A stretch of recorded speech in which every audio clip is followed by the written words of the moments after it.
Here with, all right, I'm here with Alaina Jackson from the Minerva Lions. Tell you what, from the time we first got a chance to talk to you earlier this season when we did the In the Room episode down there and the room was scorching hot and you guys were in midst of practice, and I remember Coach Hilliard saying something about you girls, and how about a shout out to your teammate Jada, how she's fought through the consies. I know you're proud of her, but he mentioned that you girls that were talking to us, that one day you guys were going to be Hall of Famers because of what you've put in, and really what you're about to do. You've got an opportunity tomorrow to have a 4th state championship. Yep. How cool is that right now? Mind-blowing.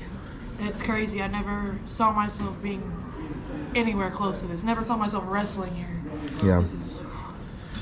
Talk about this season as a journey. So when we saw you, I want to say that was probably already 6, 7, 8 weeks ago, but in between then, do you feel like is every day just trying to get a little bit better because you knew what you were going to see out there, which I heard you just do in your last interview? That girl was a grinder, man. That was not an easy match that you had right there. You had to fight. All right.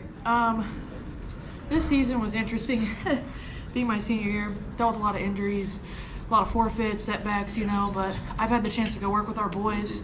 I worked a lot over the summer with some out-of-state teams. I mean, being able to work with other people, getting outside of your room, I've had a lot of struggle because in our room, I'm the only one that's over 150 pounds. Right.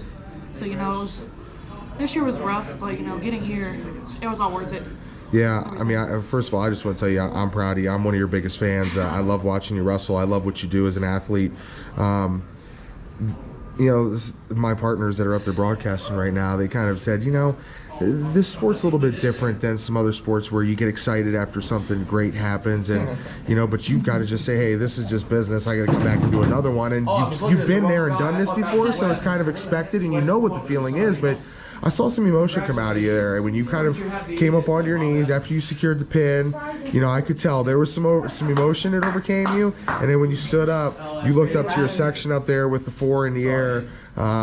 Did it just kind of overcome you, knowing that the moment, dealing with injuries, the sacrifice, senior year, was that a boiling point? Coming here this week, I've seen a lot of things happen that weren't supposed to happen, a lot of predicted things, a lot of unpredicted things, and hearing that right when you're sitting in that tunnel and you come out and you're hearing all this stuff going on, it's like, that could be me.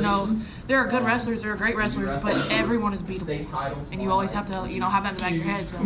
So securing that pin and knowing I'm going into tomorrow is like, wow. What do you know about the opponent tomorrow?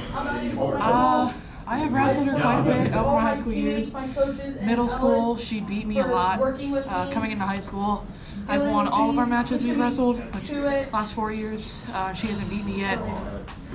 So that was pretty, she's good. Carly's really good. She's been wrestling a lot longer than I have. She's a great person. I love her family, but she's a heck of a wrestler. What do you think it was that allowed you to close the gap from the middle school losses to the high school victories over her? Coming into my high school, I got the chance to work with a lot of boys, and being a freshman, there was 200 girls in the whole state wrestling. So getting allowed to wrestle with those boys, and come work every day, hours, put in the hours. You genuinely just get better. You get more technique. They push you. It's like a big family in there. So they really grinded me that summer. Did a lot of opens, stuff like that. So to get up to where me and her were competition. Okay, so I know you mentioned that you had those losses to her in middle school. Now we're trying to make sure that we have this accurate here at Stark Media. You have not been defeated in high school? I am currently undefeated all 4 years, and this year I'm trying to set a new record. I have had no points scored against me this season. Every single match has been a pin. I haven't lost or won by points yet, so I'm trying to keep that going. I want to go undefeated with no scored points. All right, well, tomorrow we're going to find out. Stark Media is with you. All the best. Get after it, and can't wait to see you perform. Thank you.